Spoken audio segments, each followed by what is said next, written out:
Good morning, good afternoon, good evening to everybody here. And yes, in the next 29 minutes, we're going to try and explore one of my favorite topics, forecasting misery to mastery. It's a favorite topic of mine because I think there is so much opportunity to move from misery to mastery. So what are we going to do? We're going to talk about why do we forecast anyway? And we're going to talk about, so why are we, what is the state of the nation and why is it miserable today in most situations? And how can we move to forecasting mastery?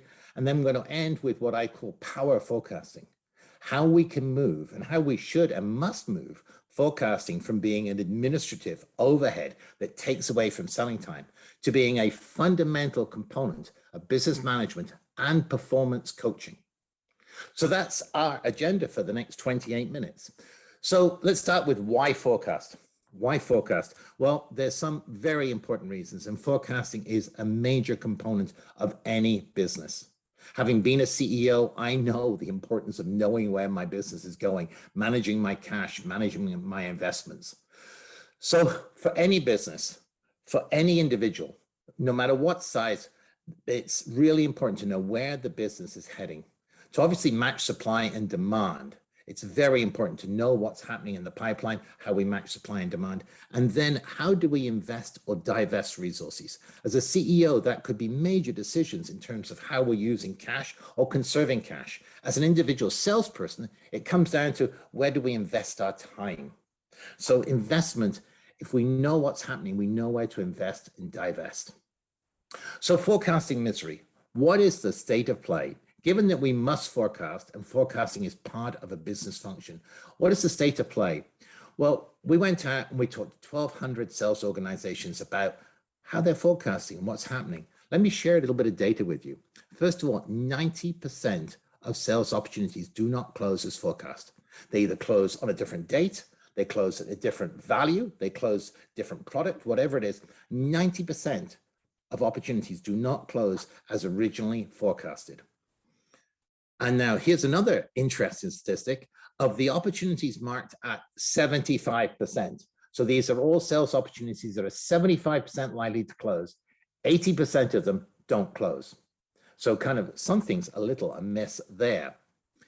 And then 55% of forecasted deals are ultimately lost. So that's over a half of deals that are forecasted end up being lost. Not only if they don't close as forecast, they're lost. So this is not a healthy situation, which begs the question, why are we investing so much time into this? Here's another very interesting question we asked on the same survey. If you knew where your business was heading, how would it impact your overall business performance? Well, nobody said it wouldn't. And you can see 46%, almost half of people reported there would definitely be an impact on how they manage their business if they could count on their forecast. So given that we're in forecasting misery, given that the stats don't look great, what's actually happening? Well, we appear to be investing more and more time into more and more complex systems for little or no gain. This is an incredible observation we made looking across those 1,200 organizations, that as they realize their forecasting isn't working, they invest more time, more complexity, and yet the response to that, the outcome, is very little. What's happening? They're demanding more and more time from sales leaders and frontline salespeople. A horrific amount of time is being taken up by frontline salespeople in forecasting in one way or another. Believe it or not, we all know that frontline sales managers really hold the keys to performance. And the number one reason they say they cannot coach their selling teams is the amount of time they spend on forecasting. So we're trading off against sales managers coaching their teams to forecast and forecast in a bizarre way. And yet, one of the other things that really came out is that people defend their forecasting approaches. They get these kinds of results from forecasting, and yet they believe that what they're doing is the right thing. That to me was kind of insanity on top of the bizarre. And then if you really want another interesting observation from the work we did, people choose to hold the forecast even if they know they're not going to achieve it. So it's you're in the 12th or 13th week of the quarter, you know there's no way you can hold your forecast, but you don't adjust it because you know the pain associated with taking down your forecast is going to be greater than if you miss it, providing you're not the one that misses it by the most. So providing somebody else fails worse than you, you're going to be okay. So not great. So causes of forecasting misery. What is it that ends up with this kind of a situation? Well, forecasting to achieve a goal. If we've got, let's say, let's make this easy. If we've got a goal of 10 million to do this quarter, we've got to forecast 10 million. And if we don't forecast 10 million, then rain comes down hard. So we're forecasting to achieve a goal. Well, what's the point in that, quite frankly?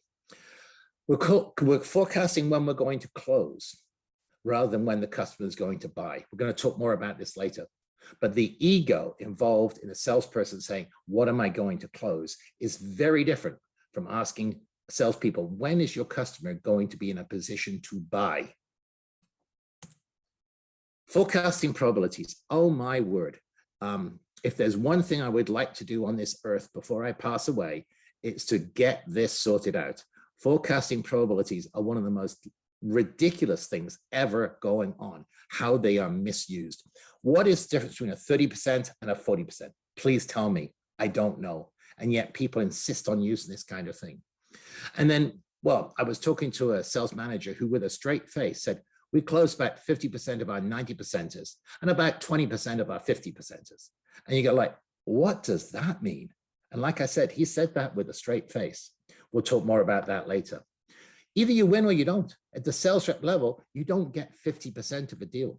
You either win it or you don't. Hold that thought. We'll come back to that later. Forecasting as pipeline stages, another topic we will come back to, but we're going to make this huge difference between a pipeline and a forecast system. Unfortunately, in, I don't know, but 80% or more situations, I see the sales pipeline being turned into a forecasting pipeline. Those are two very different things. And if you've got your pipeline tied into your forecast, i.e. when things reach this stage of the pipeline, they're going to be in the forecast. When they reach this stage of the pipeline, they're going to be committed. Then you are making a major sin. We will come back to that topic.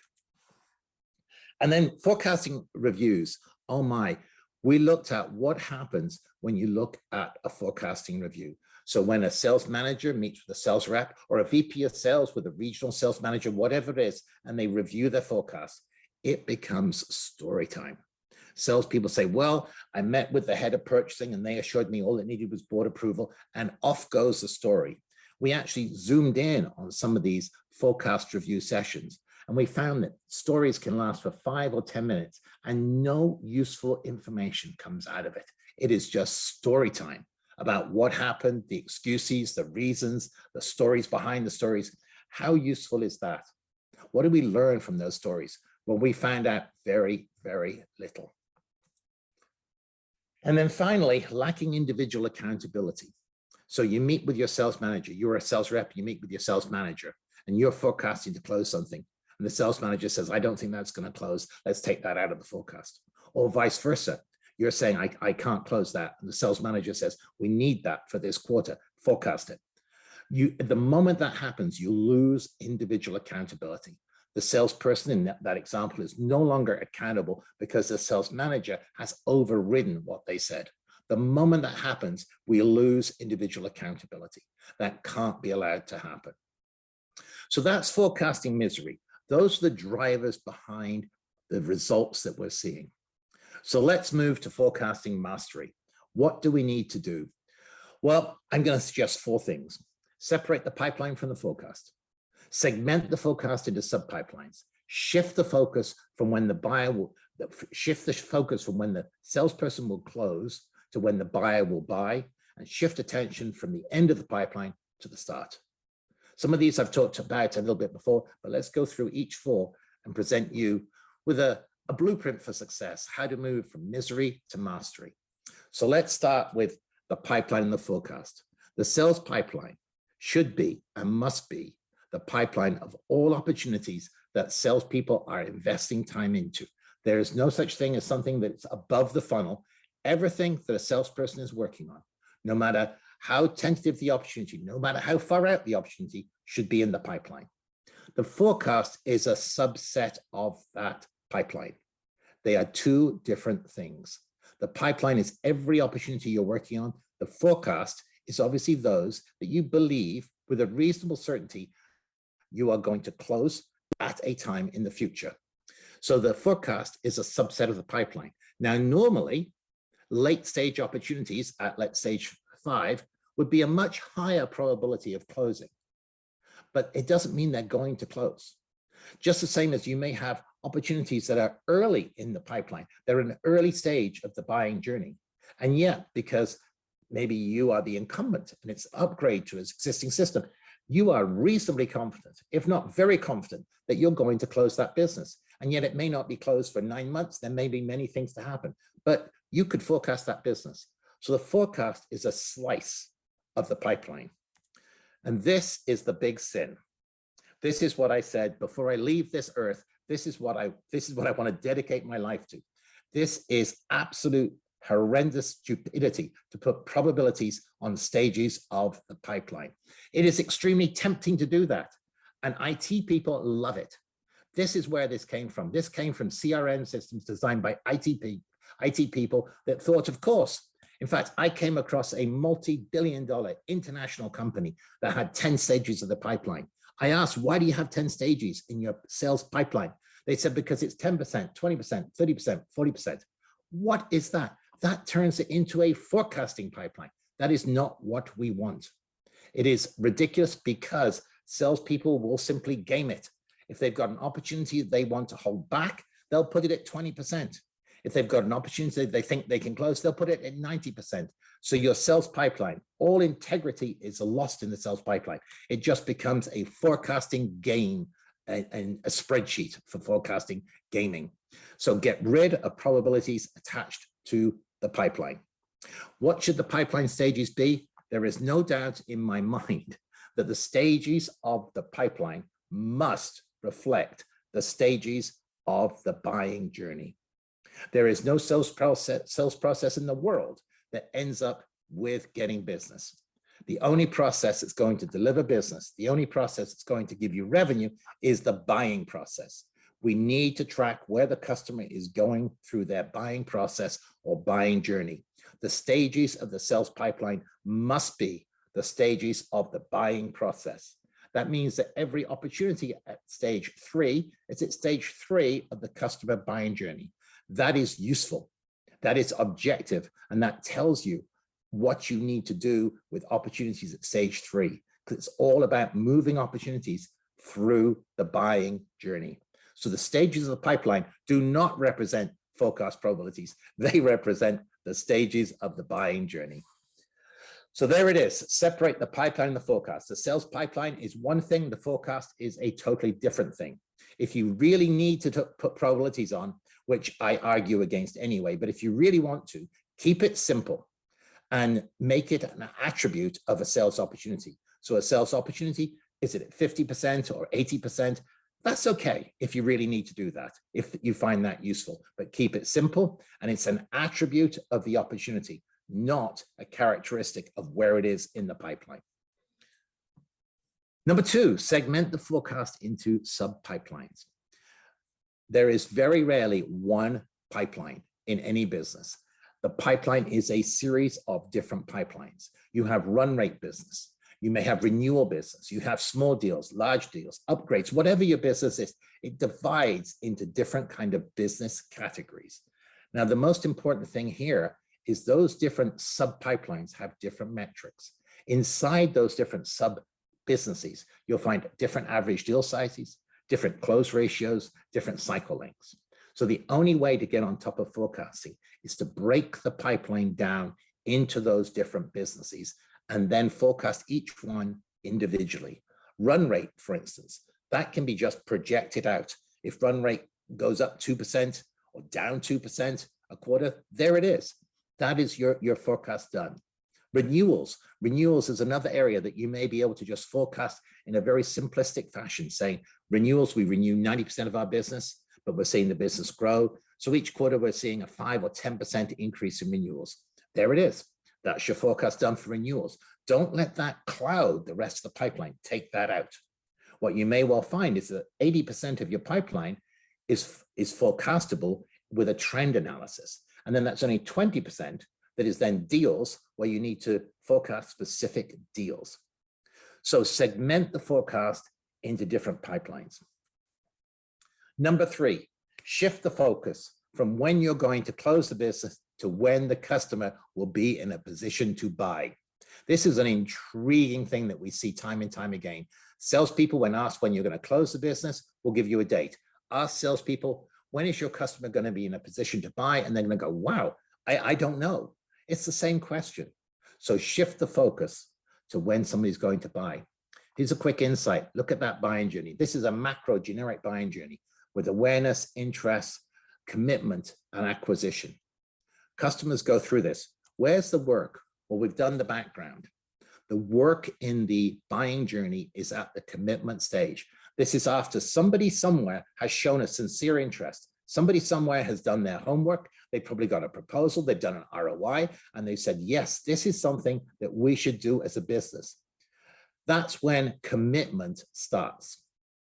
Now, this is an interesting thing because in many, many cases, salespeople forecast the business when they know they have a champion that's saying, yes, I love your proposal. The ROI is good. I think this is something we should go ahead with.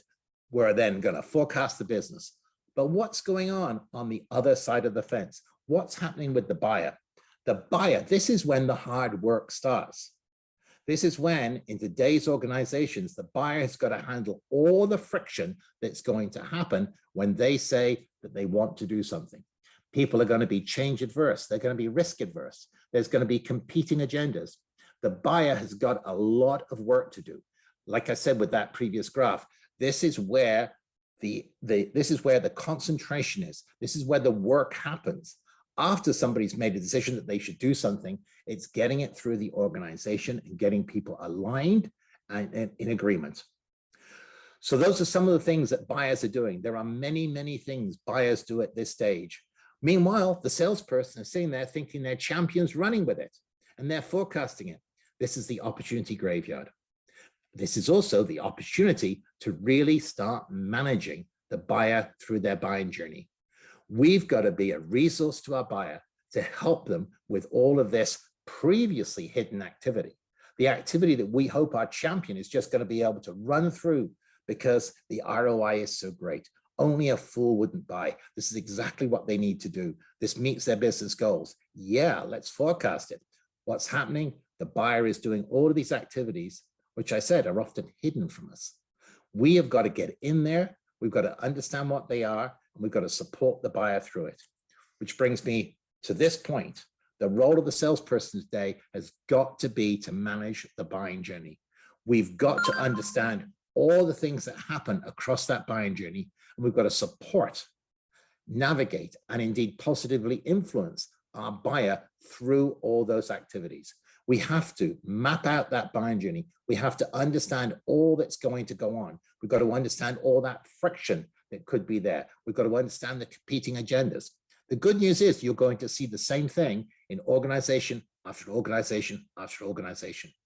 You may hope, you may be optimistic, you may be praying that this time you're not going to see it happen, but indeed it's going to happen. You're going to have that friction. So map it, understand those hidden buying activities, understand what they are, and then look at how can we support that organization and the individuals we're working with, how can we support them positively through that buying journey. Number 4, shift attention to the start of the pipeline. The reason that forecasts aren't made is there's just not enough good business in the pipeline.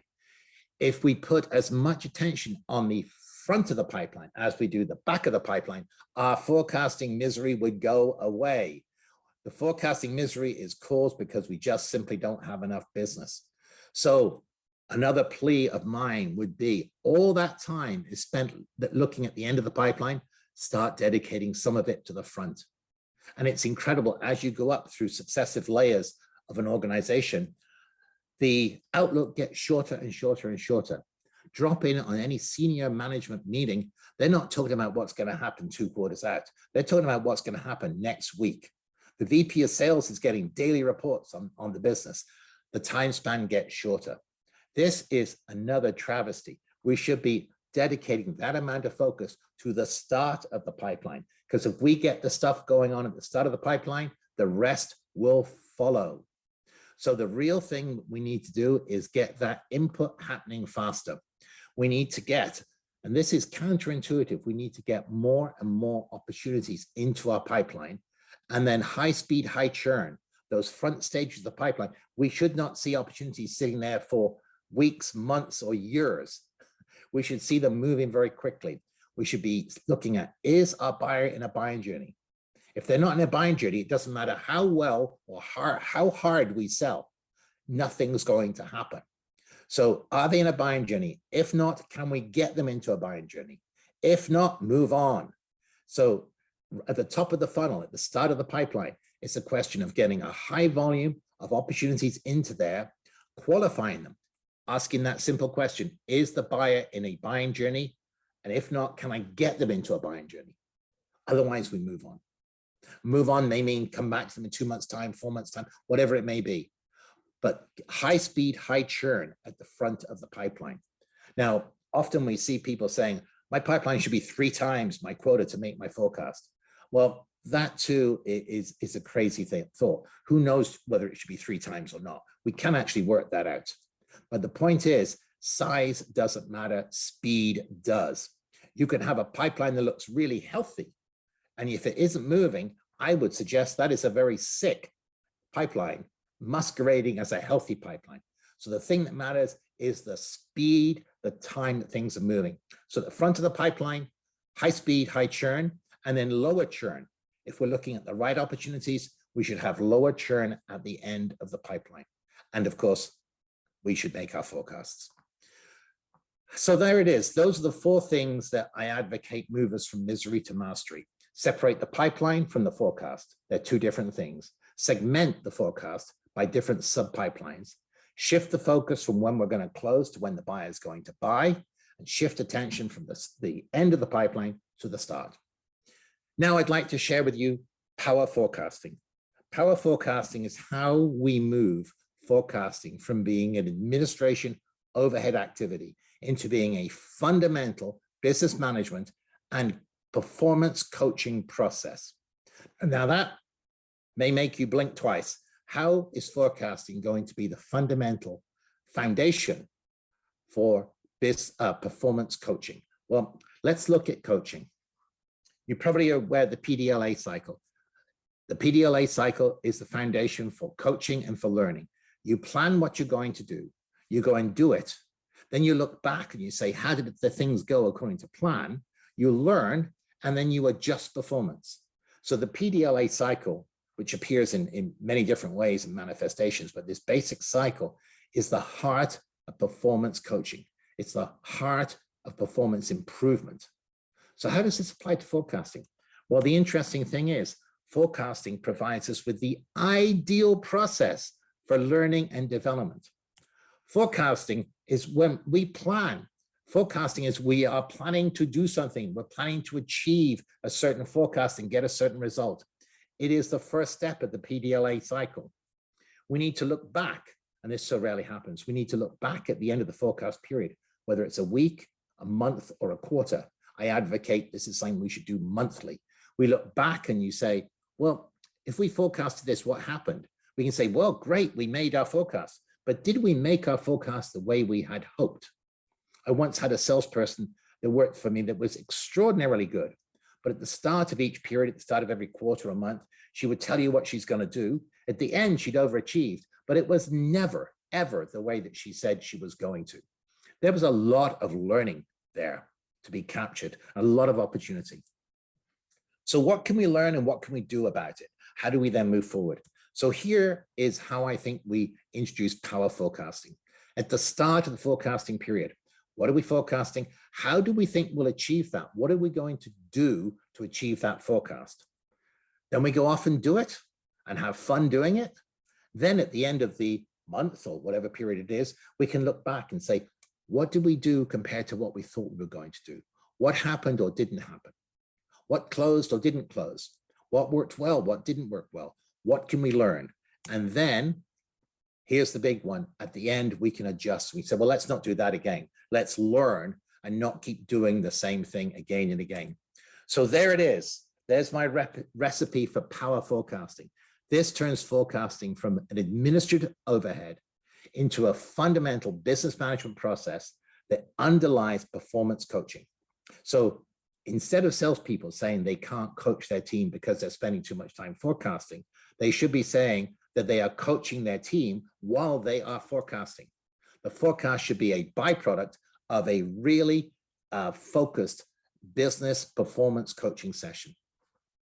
So there it is in the 30 minutes. We've talked about why forecast. It's a necessary business function. We've talked about the sad state of affairs that many organizations are in, forecast misery. I've shared with you 4 fundamental ways to move from misery to mastery. And I rounded that out by talking about power forecasting. So some of the takeaways you may want to think about. Most sales forecasts are gained and founded on juggling hope and optimism. That's the truth. And juggling hope and optimism sometimes works, and then it doesn't. And that's when it gets bad. You can go from misery to mastery by shifting thinking. Shifting thinking from when we're going to close to when the buyer is going to buy. Shifting thinking on the sales pipeline, that the stages of the pipeline represent the stages of the buying journey. Using the sales pipeline as a forecasting process. Stop that, move to the pipeline should show you what is your sales front log. And then the forecast is a subset of the pipeline. Move the focus from the end of the pipeline to the start of the pipeline. If we get that right, forecasting becomes really easy. And I've made my case. Do not associate probabilities with stages of the pipeline. Keep it simple. Myself, I don't like using probabilities at all. That doesn't mean you don't analyze your pipeline and you look at the analytics of what you're closing. That you're not asking people to give you probabilities. You are looking at probabilities from data. Totally different thing. Totally different thing. So I advocate, yes, do that. Look at the probabilities, but you do that as an arithmetic exercise, not as a forecasting exercise. When you're asking salespeople to forecast, I personally like to keep it really simple. Is this something that will close? Is this something that you may be able to make close, or is it a future opportunity? So I just have 3 categories: the will, the make, and the open. So that's it. So keep it simple. And then the big thing is moving forecasting from an administrative task to a key business management and sales coaching approach.